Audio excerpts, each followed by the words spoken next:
retrograde was ruling both Venus in Gemini and Mars, who conjoined the South Node in Virgo on July 20th. And while Venus and Mars will be moving into cardinal sign and staying there throughout the majority of August, everything that happens within the envelope of a retrograde remains relevant until after it stations direct and after it passes its station degree. So we'll be dealing with the fallout of Mars conjoining the South Node and the eventual cardinal T-square until the end of August.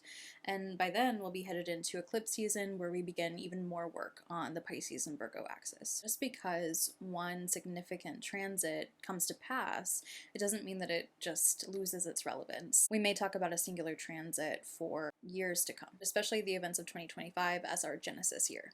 So what did we experience with the Mars South Node conjunction back on July 20th? The main word that comes to mind when dealing with the South Node is the word draining. Because the nodes correlate with the eclipses, this draining process can often lead to these abrupt changes in direction or path, often away from the familiar. And when Mars in particular makes a conjunction to one of the nodes, it can kind of increase this sensation due to the planet's shared, brash nature. A main Mars signification is cutting or severing away something, and I think this really complements the South Node's draining or shrinking process. When we overlay the sign Virgo, it can talk about upholding standards, clearing. It's a sign that deals with purification. This conjunction was likely a very harsh moment, one that destroyed what was necessary to maintain a healthy space. We have the Mars South Node conjunction roughly every 2 years. The last time we had it would have been in the fall of 2023. But because this happens in a different sign, in a different house every 2 years, it can make this sort of a periodic deep clean, much like the ones that we do in our actual home. With the South Node in particular, K.u. is a kind of karmic clearing, one that brings up matters from the past, and it provokes this kind of introspection into our path. Now, when Mars moves this along, it can often create arguments, irritation, inflammation, or it can lead us to question our motivation in some particular area. This magnitude of clearing isn't necessary all of the time, and so I think that these 2-year periods are really influential to what we do end up cutting away, severing away from our lives. At the beginning of the year, in my annual astro forecast, I noted that this was likely to be a big year for physical and mental health, citing this conjunction as one of the reasons for that. Now, July, the last half of July in particular, has been a critical time for wellness of all things. These abrupt changes in direction that we see so frequently with the nodes is in part due to their axial connectivity to each other. So whatever happens to one node then happens to the other one. So with the South Node in Virgo, we could be dealing with draining this pool of control, criticism, perfectionism, unconstructive criticism, body inflammation, logical but unhelpful thought processes. Virgo can also deal with work and labor, particularly labor that is mundane or unappreciated, not only within the context of our actual jobs, but also within a relationship or our families. Cutting away or draining the power from these things requires us to first go towards it, much like putting your hand down in a sink full of water to pull the plug and let the water drain out. This conjunction might have been a time where you were experiencing more of the thing that you need to release from your life for that reason. This can be a moment where we finally hit a breaking point, and with momentum we can then bounce off to go in the direction of the North Node. The North Node in Pisces, which is Jupiter's sign, is going to be much more focused towards trust, faith, letting go of control, acceptance, wisdom. So kind of the opposite of these Virgo themes. This is what we're being collectively pushed towards over the course of this nodal transit that will last until July of 2026. It makes sense that we would need this Mercury retrograde to kind of find a new way of thinking so that we're able to release more effectively too. The South Node is usually the things that are kind of stuck, keeping us trapped in a loop. In the last video, I talked about Leo as a fixed sign and its relation to survival. This question of how can I afford to create when I'm so focused on surviving?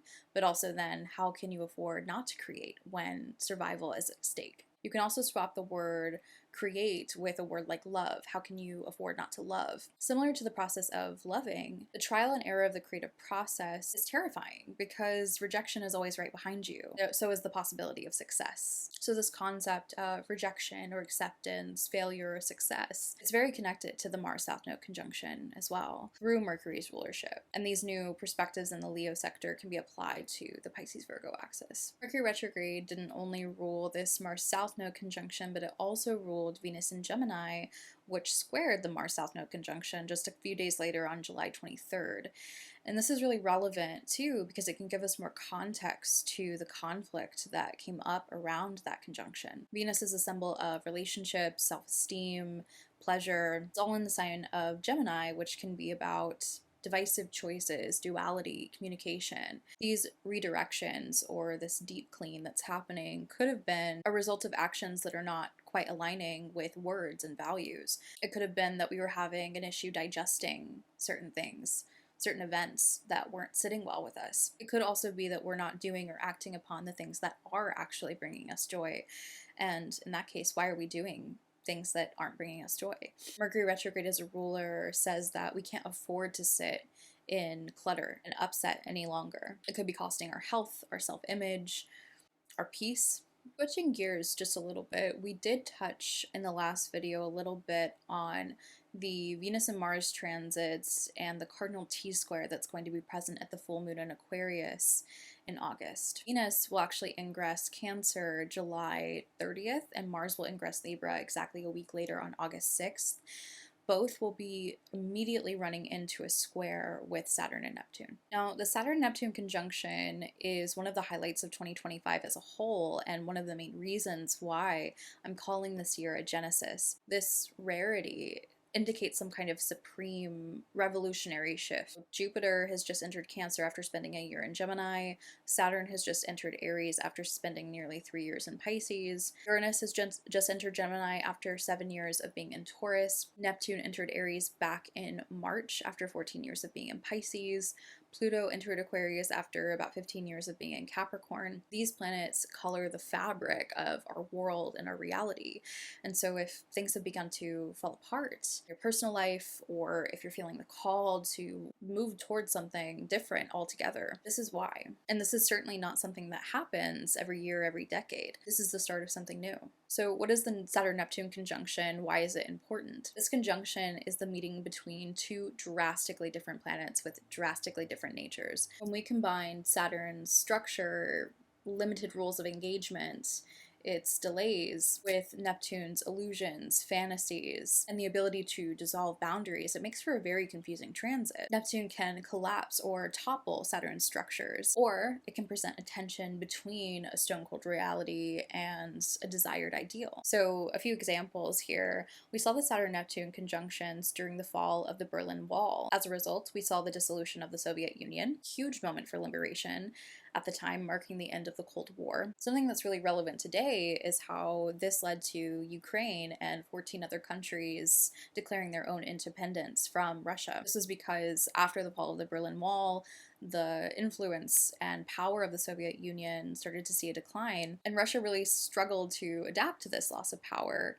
and has been in an ongoing conflict with Ukraine since 2014 and a couple of other of these independent states. The full invasion was launched back in 2022 during the North and South nodes in Taurus and Scorpio.